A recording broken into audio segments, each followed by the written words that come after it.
पूज्य संत श्री रामपाल जी महाराज आज किसी परिचय के मोहताज नहीं हैं।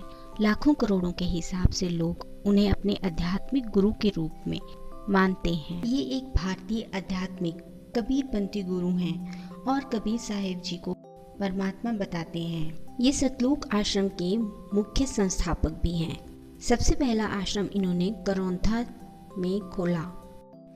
आर्य समाज के एक ग्रंथ सत्यार्थ प्रकाश के कुछ भागों पर इन्होंने सार्वजनिक रूप से आपत्ति जताई, जिसकी वजह से आर्य समाज के लोग इनके खिलाफ हो गए और कुछ लोगों ने इनके आश्रम पर हमला बोल दिया। इनके अनुयायियों ने भी अपना बचाव किया, परंतु इस हिंसा के बाद उस आश्रम को बंद कर दिया गया और इन्हें गिरफ्तार कर लिया गया, लेकिन कुछ समय के बाद इन्हें छोड़ दिया गया। फिर इन्होंने बरवाला हिसार में अपना आश्रम खोला, लेकिन वहाँ भी उन्हें उसी प्रकार के विरोध का सामना करना पड़ा और एक बार फिर से इन्हें गिरफ्तार कर लिया गया। कई लोगों ने उनकी छवि को बहुत ज़्यादा बिगाड़ने की कोशिश की, जो कुछ उन्होंने नहीं भी किया था वैसे वैसे आरोप उनके खिलाफ लगा दिए।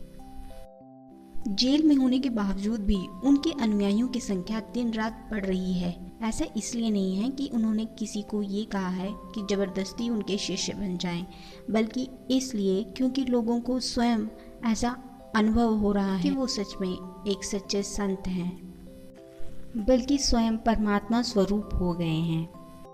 हजारों लाखों की संख्या में ऐसे लोग हैं जिन्होंने स्वयं प्रत्यक्ष ये महसूस किया है।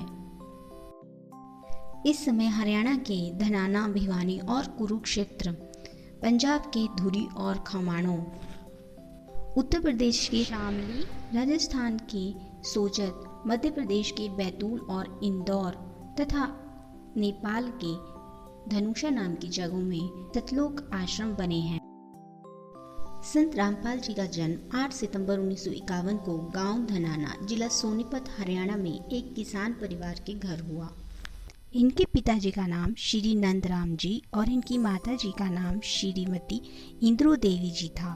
अपनी पढ़ाई पूरी करने के बाद ये हरियाणा जिले में सिंचाई विभाग में जूनियर इंजीनियर की पोस्ट पर 18 वर्ष तक कार्यरत रहे और फिर 17 फरवरी सन 1988 को इन्होंने परम संत श्री रामदेवानंद जी महाराज जी से दीक्षा प्राप्त की और फिर तन मन धन से उनके द्वारा बताए गए भक्ति मार्ग के अनुसार साधना की और परमात्मा का साक्षात्कार किया। और उसके बाद इनके गुरुजी ने स्वयं इन्हें अपने स्थान पर गुरु बनाकर इस ज्ञान का प्रचार प्रसार करने का आदेश इन्हें दिया और ये भी एक आदर्श शिष्य के रूप में अपने गुरुजी की आज्ञा का पालन करते हुए, पहले तो ये नौकरी के साथ ही सत्संग किया करते थे, लेकिन बाद में इन्होंने अपनी नौकरी से भी इस्तीफा दे दिया और अपना पूरा समय इस धार्मिक प्रचार प्रसार में लगाया। जीव हमारी जाति है, मानव धर्म हमारा, हिंदू मुस्लिम सिख ईसाई धर्म नहीं कोई न्यारा।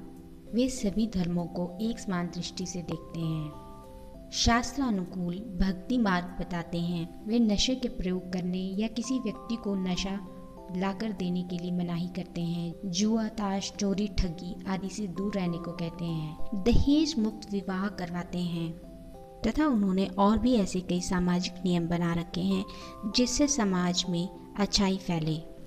वे एक ऐसे संत हैं जो सच्चे मन से अपने गुरु और अपने सच्चे परमात्मा संत कबीर जी के प्रति समर्पित हैं। उन्होंने अपना पूरा जीवन जनता की भलाई के लिए और इस ज्ञान के प्रचार प्रसार के लिए समर्पित कर दिया है जो उन्हें पता है। लेकिन इस दुनिया के कानून से ऊपर एक सच्चा परमात्मा भी है जो हर व्यक्ति के हर कर्म को हर समय देख रहा है। उसे पता है कि कौन कितना सही और कितना गलत है। वहाँ किसी को दोषी या निर्दोष साबित करने के लिए किसी गवाह की आवश्यकता नहीं है।